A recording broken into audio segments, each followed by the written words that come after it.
Hello and welcome to the Change Podcast. I'm Brent, and I'm very excited that you're tuning in today. This is a special podcast episode where we get to just rest in the celebration. And yes, I did say rest. This time of year, I don't know if anyone else is with me on this, but one of my most fond aspects, one of the things I'm fondest of, I guess, in this time of year is resting and not rushing around to do 100 different things all of the time, and really reflecting on God with us, coming to earth in human form as Jesus. And it is powerful. I think so much of the time, and I'm included in this, I just get so wrapped up in things going on, work, family responsibilities, things that can be good. But what ends up happening is that if I don't make space in the everyday for Jesus, then there is an emptiness. And it's almost like this gap that has to be filled. And we're not immune to this, regardless of where people are on their spiritual journey. If we neglect to spend time with our Creator, we do find ourselves trying to fill a void with other things that only He can fill. And the verse today that I want everyone to stop and reflect on is Matthew 1:23, and that reads, "Look, the virgin will conceive a child; she will give birth to a son, and they will call him Emmanuel," which means God is with us.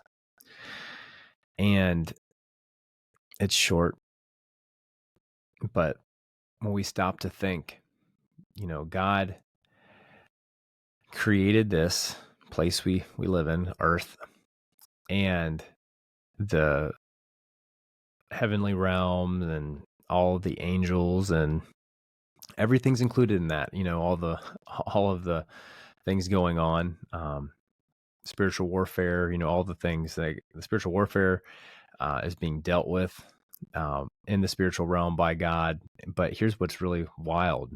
In order for our redemption, one of the things that had to happen was God coming to earth in human form as Jesus.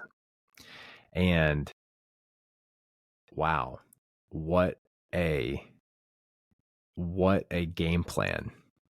And then also knowing that the only way to ransom us was to then sacrifice himself and die a human death to be raised 3 days later.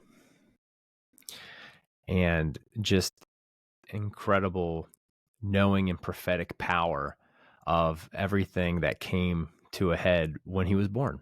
Think about it. The wise men, we don't know how many there were, but we do know that there was 3 gifts. And I learned this from a message that I received through our church. Katherine Johnson spoke on this, and it was so much. It moved me so much.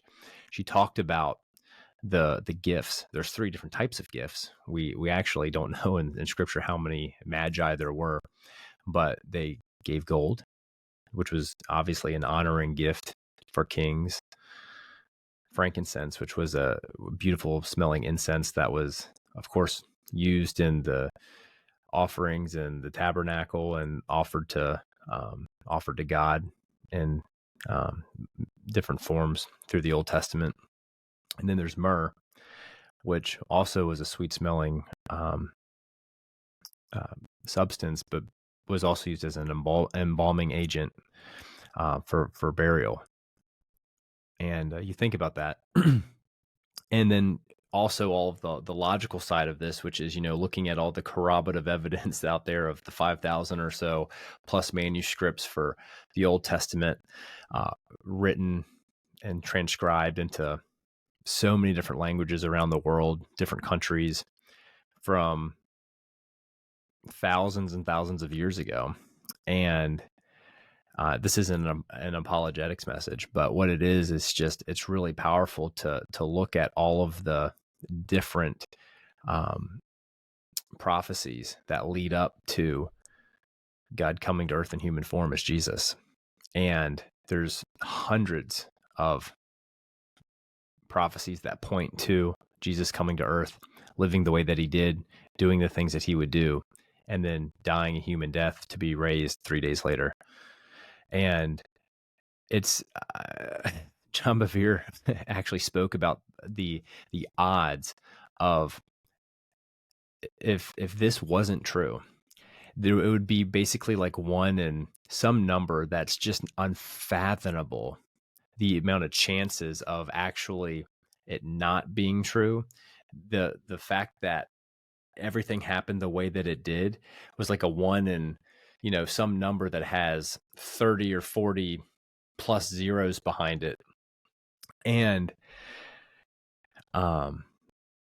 when you really factor in all of the different things and how all of these different manuscripts were collected and gathered over the thousands of years to be put together, written by different people in different countries, hundreds of years apart over the course of, millennia, it's just really wild that it all fits together in a succinct message. How incredible is that? And we get to celebrate all of that plan, that masterful plan of redemption for us being brought here, God sending his son Jesus, him in human form,